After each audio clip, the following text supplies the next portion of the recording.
Well, Kevin, a frustrating night in the end for the team, but I suppose that's tempered by a first cap for yourself. Yeah, obviously I'm delighted to got my first cap, but it'd be nice to have got it and got a win as well. So I think everyone's a little bit disappointed with the result, but they made it very difficult. Got lots of men behind the ball, and they proved hard to break down. I think they obviously came here with the intention of getting a point, and that's what they've gone away with. But I mean, on another night, it could have been different for us. Yeah, I think we didn't have too many great chances, but the keeper made some good saves. There was a couple of penalty shouts as well. I think one was a clear on ball, so it looked like it was going to be one of them nights where we were going to nick a 1-0 really. The lads are a little bit frustrated, but there's plenty of games to go, and I'm sure we'll finish top come the end of it. I mean, you mentioned on Friday that obviously your sort of ambition was to get a bit of involvement this evening, which you've done. And how did you find it?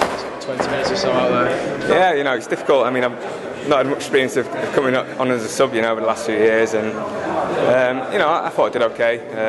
You want to go on and try and get a goal. There's a couple of half chances I had, and created a couple of half chances for Wayne Rooney and things. So just wasn't quite to be, but obviously I'm delighted to have got on and won the cap. And do you find much difference in there between your sort of bread and butter Premier League football and the international scene? A little bit. I mean, obviously watching the first half is a lot. They got men behind the ball, and we kept the ball pretty well and passed it around. I think you play around at the back a little bit more, and it's probably a little bit slower than the tempo of the Premier League, where it's end-to-end stuff. So you have to be patient and obviously keep the ball a little bit more. Really. I mean, the week in general. I mean, how's that been? Obviously, it was your first sort of involvement. It's been good. Yeah, I mean, obviously. It's gone pretty fast now, and I've loved every minute of it, to be honest with you. Lads have been great. I've enjoyed the training, and hopefully I've made an impression, and it'd be nice to maybe come back and be in the future squads. So we'll just have to wait and see on that one. Yeah, I suppose you said there. I mean, you've had a little taste of it now. I suppose the incentive is to keep going for Bolton and keep your place in the squad.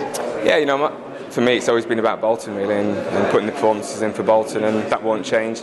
If anything, this is probably going to give me a little bit more of a confidence booster. So, I'm really pleased that I've trained really hard during the time here, and the manager's shown a bit of faith and thrown me on the last 20 minutes to try and win the game, but just wasn't quite to be.